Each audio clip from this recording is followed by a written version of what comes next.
Welcome to Same Cast Different Day podcast. I'm your host, Martel, and thank you for tuning in to another episode. And I just want to start off by saying thank you to everyone who sent me happy birthday wishes. I got all of the happy birthday wishes, so thank you very much for all of those. Ooh, my voice is so tired. It's like 6:30 in the morning right now, so I'm a bit tired. I want to say thank you to everybody who is tuning in to this episode via Instagram Live. So this week I decided to go live via Instagram. So thank you all for that. Who all is tuning in? Will tune in. So yeah. So far as my birthday was on Sunday, which is February 21st, and since it was a snowstorm the night of, really didn't do anything. The day before, we went to where do we go? Texas Roadhouse, and it was Tina Marie and my brother Marcus. I think first time going to Texas Roadhouse, and let's just say they enjoyed the bread so much that we went through like 5 baskets of bread probably. So yeah, I'm pretty sure we'll be going back just for the bread. And I also received about 7 bottles of wine for my birthday. So I guess everybody figures that I'm a wino and I'm an alcoholic. Um, and then on top of that, I think I spent the night watching WWE Elimination Chamber, which I am very surprised that they let the Miz come out and cash in his money in the bank and win the WWE Championship at Elimination Chamber. Although I'm pretty sure we all saw that coming. Pretty sure we all saw that coming. So it looks like we're heading into Miz main event in WrestleMania unless um, Drew McIntyre or whoever somehow win a championship from Miz at Fastlane. And yes, I still watch WWE. It is very entertaining to me. A lot of people say, "Oh, it's so fake." Like we know it's fake. I mean, it's no faker than some of y'all who watch these fake ass reality TV shows like Love and Hip Hop and all these other things with this fake drama on there. But yes, we all know that it's fake, okay? Um but yeah, so that's my spill on that. But anyways, going into some of these other issues going on. So there's the issue that's still going on down in Texas where it seems like people are still losing their mind over the snow, although it's finally starting to warm back up. Things are starting to go back to normal there, which is a good thing. But now Texans are making a fool of themselves at this point, pretty much, with the whole theory that the snow is fake down there. That somehow Bill Gates made fake snow, which doesn't really make sense to me. So ever since Bill Gates came out and talking about how the whole global warming thing is real and how it needs to be taken real serious and how we need to get back on track, unless by the year, I believe 2050, we're going to be a very, very bad situation.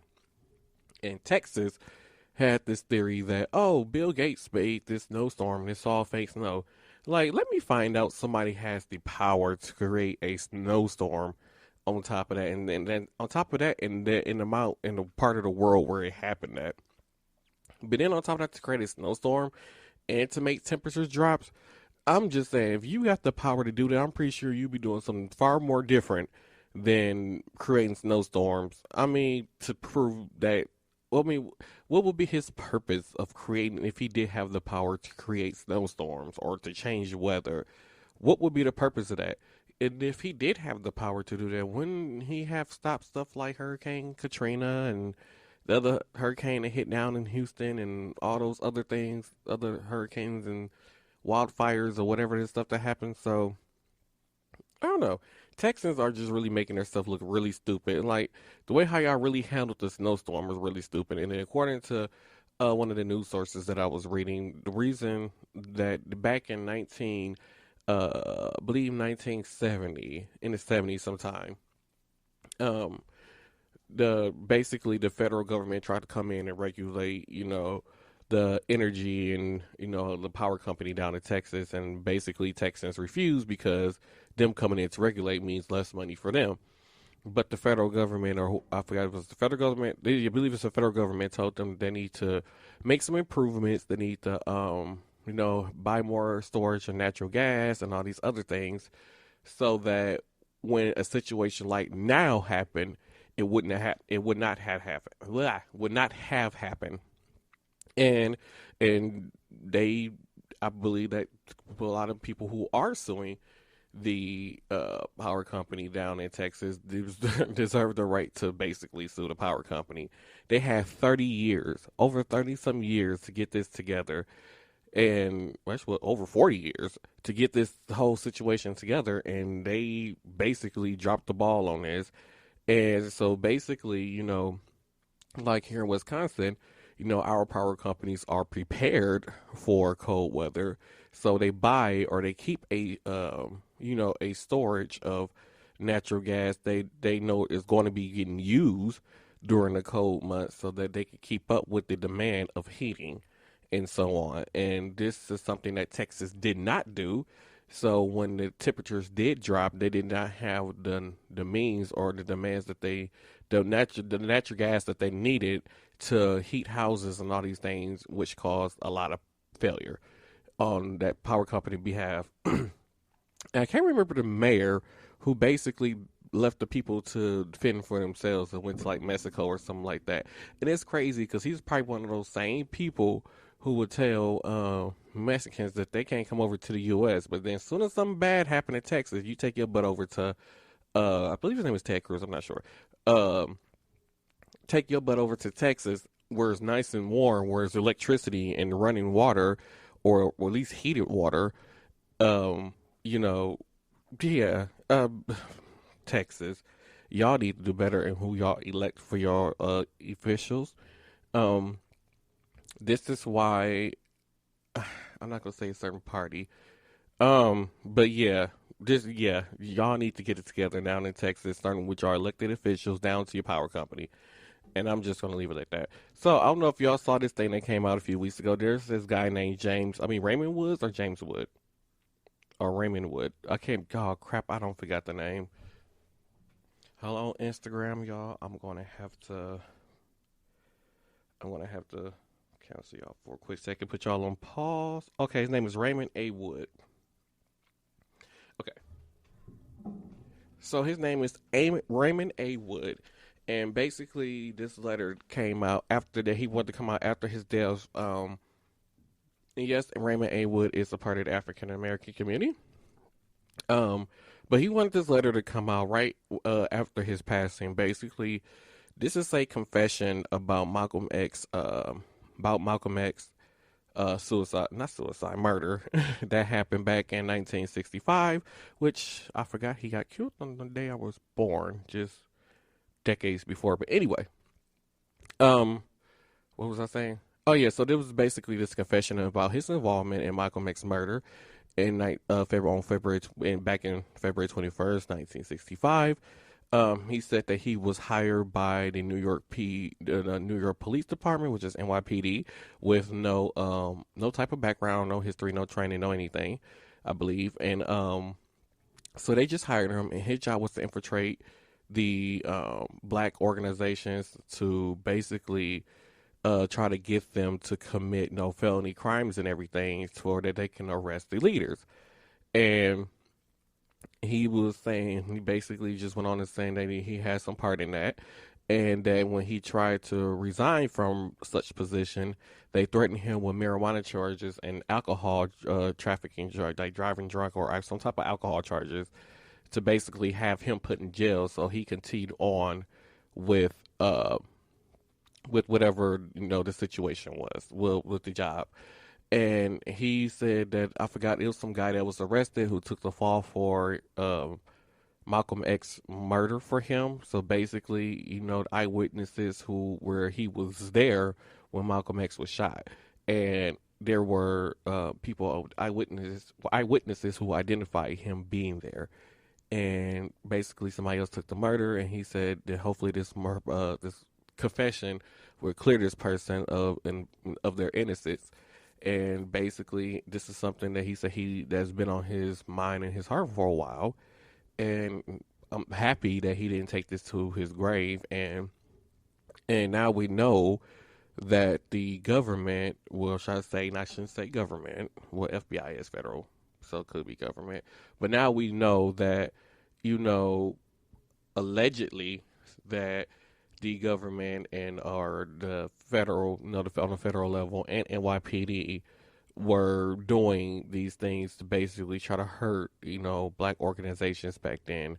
So the black organizations like what Dr. King was doing and all these other people, like the Black Panther movement, to help better black people. And 1965 and all that stuff. This is still during segregation in the South, a segregation period. And if you don't know about segregation, shame on you. For the millennials who are kind of like not that smart, they know them kids that was born in like 1999, 98, 2000, those kids. Segregation was where you had black schools. Only blacks go to black schools. Only whites go to white schools. Only white people had the right to refuse black people's services, which means you could have like white only restaurants, white only bathrooms, white only water fountains. At the time, black people can only go in through the back for businesses, hotels, so on. It was a very very hard time during segregation. They were hanging black people for no reason in the South. It was a lot of hatred during this whole segregation era. And it's crazy because at the time, I believe it was okay for, these black African American men to go into the army and fight and die for this country, but yet they can't even go into a restaurant and eat food because they were black. Let that sink in. Let it sink in very well. Um, so yeah, I had wanted to get that out. Um, I'm so sorry, Instagram. I had to pause y'all for a quick second because I had to use my phone to remember what the other stuff was. So, recently the Supreme Court blocked Donald Trump for being able to shield his taxes. Now, for all you Donald Trump supporters, once again, I can't stress more enough that, like I said, like y'all keep making it seem like, people are just so against Republicans. Like, it's not that we're so against Republicans. We're just against idiots. And the fact that this man is still trying to hide his taxes, like, what is it that he's trying to hide so bad? The fact that he has not paid taxes in about 40 years and that it's a crime to not pay your taxes and you can serve jail time for not paying your taxes. Um, and the fact that y'all keep shielding him and treating this man like he's a guy, once again, if you look on the Democratic side, you don't, or independent, you do not see them treating their elected officials like they're God. You don't see them following them like they're in a cult like you Donald Trump supporters do. I'm just going to put that out there. And moving on, because I don't want to talk too much about Donald Trump. So moving on, there was a patient. I forgot where the city was. I should have remembered. Sorry, I can't remember it right now. Probably brain fart. But there was a patient who who was a organ donor, who was the organ donor recipient, and this patient received some lungs from a person who had passed away, and that person had basically had COVID-19 when they passed away, had COVID-19 symptoms or whatever. Basically, a person did test positive for COVID-19. I don't know if they died of COVID-19. It was the result, but that person had COVID when they passed away, and the person who received that person lungs was died 61 days after getting the person who had COVID basically in their lungs died also. And it's crazy because if the person had COVID at the time of their death, which means them lungs was probably not as healthy. I believe like if you have severe COVID and you have to point you're in the emergency room, pretty sure like the lungs are filled up with like gunk and the stuff like you can't cough up what it is that the fluid that builds up in there. And that's why for some COVID patients, they are laid flat down to try to help them lungs expand and do what it needs to do and then help them get that stuff up. But to give somebody lungs from a patient who died of COVID who probably wasn't the healthiest lungs to begin with is just very sad. And I feel like that is very, very reckless. And yeah, it's crazy. I just also want to remember, put out there before I go, please make sure that y'all get your vaccines. We are not going to get through this. Life is not going to go back to normal if we don't start vaccinating and getting things back to normal. A lot of people keep on saying how they're so afraid to get the vaccine, how they feel like it's going to be like the movie, I believe I Am Legend with Will Smith. People, just please get the vaccine for we can go back to normal.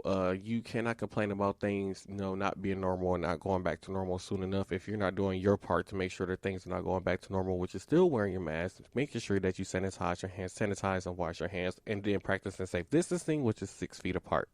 So we cannot do those. If we do not do those things plus vaccine, we will never go back to normal. So we need to do what we need to do to get things back to normal. So anyway, thank you all for tuning in to this episode of Same Cast Different Day podcast. I'm your host, Martel Rolling. Oh wait, almost forgot. So next week will be the final episode of season 2, which means next week will be final episode season 2. So for about 2 week period, there will not be no new episodes until we start season 3. And I'm so excited about season 3. There's no new theme music coming. We had some rebranding done as far as the logos and imaging of this podcast. Tina Marie will be back and part of season 3 after her hiatus. So, so I'm very excited. So make sure y'all stay tuned for season 3 of Same Cast Different Day podcast. Because as of right now, this will be the 47th episode of the podcast, and we're almost 1 year into the podcast. So next month actually be a year that we have been doing the podcast. So thank you all for the continued support of the podcast. I'm working on getting more guests on this podcast as well. So there's more to come. Thank you so much for listening to this episode of Same Cast Different Day podcast. If you want to be able to watch me do this live, sometimes I do it via Facebook or Instagram, so I might do it one day in the podcast Facebook page. So you can follow me on Facebook, which is Martel Rolling. I think the username might be Martel Rolling 1, which is just hit that like button, and I'll let you guys know when I will be recording the episode. So that way, if you want to interested in seeing it live, you can see it live. For right now, I do it in the morning time, since right now it is 7:11 in the morning. So I do these in the morning time for now. And so I'll send a notification between if I'll be doing it on my Instagram page, which is at Martel Rolling on Instagram. So it's always between Instagram and Facebook. So anyways, thank you all for tuning in to this episode of Same Cast Different Day podcast. I am Martel Rolling, and I will see you next week.